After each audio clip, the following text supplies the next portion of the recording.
السلام علیکم ورحمۃ اللہ وبرکاتہ۔ آج کا ہمارا ٹاپک سورہ البقرہ ہے۔ آیت نمبر 214 سے لے کر 216 تک۔ آئیے سورہ البقرہ سے اپنے سبق کا آغاز کرتے ہیں۔ سب سے پہلے تلاوت قرآن اور بعد میں اس کا ترجمہ۔ رب اشرح لی صدری ویسر لی امری واحلل عقدۃ من لسانی یفقہوا قولی ربی زدنی علما۔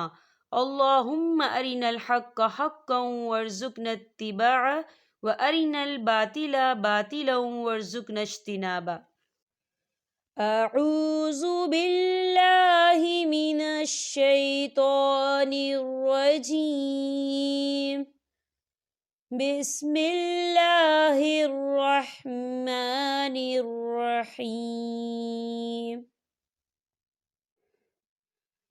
ام حسبتم ان تدخلوا الجنة ولما يأتكم مثل الذين خلوا من قبلكم مستهم البأساء والضراء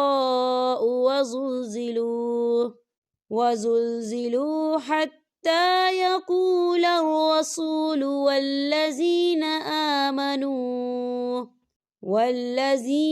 آمنوا معه متى نصر الله ألا إن نصر الله قريب۔ يسألونك ماذا ينفقون قل ما أنفقتم من خير فللوالدين والأقربين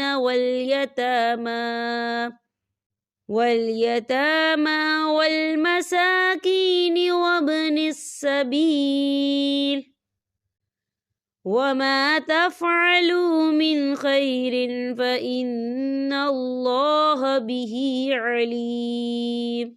كتب عليكم القتال وهو كره لكم وعسى أن تكرهوا شيئا وهو خير لكم وعسى أن تحبوا شيئا وهو شر لكم والله يعلم وأنتم لا تعلمون۔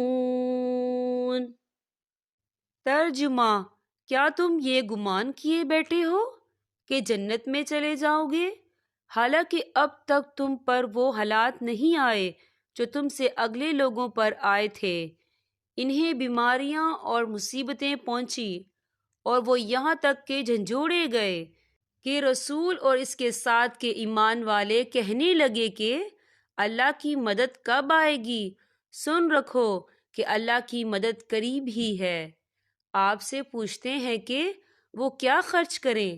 آپ کہہ دیجئے جو مال تم خرچ کرو وہ ماں باپ کے لیے ہے اور رشتہ داروں اور یتیموں اور مسکینوں اور مسافروں کے لیے ہے، اور تم جو کچھ بھلائی کرو گے اللہ تعالیٰ کو اس کا علم ہے۔ تم پر جہاد فرض کیا گیا گو وہ تمہیں دشوار معلوم ہو۔ ممکن ہے کہ تم کسی چیز کو بری جانو اور دراصل وہی تمہارے لیے بھلی ہو، اور یہ بھی ممکن ہے کہ تم کسی چیز کو اچھی سمجھو حالانکہ وہ تمہارے لیے بری ہو، اور حقیقی علم اللہ ہی کو ہے، تم محض بے خبر ہو۔ یہاں پر ہمارے سبق کا اختتام ہوتا ہے۔ اللہ پاک ہم سب کو قرآن پاک پڑھنے، سمجھنے اور اس پر عمل کرنے کی توفیق عطا فرمائے۔ اب میں آپ سے اجازت چاہوں گی۔ السلام علیکم ورحمۃ اللہ وبرکاتہ۔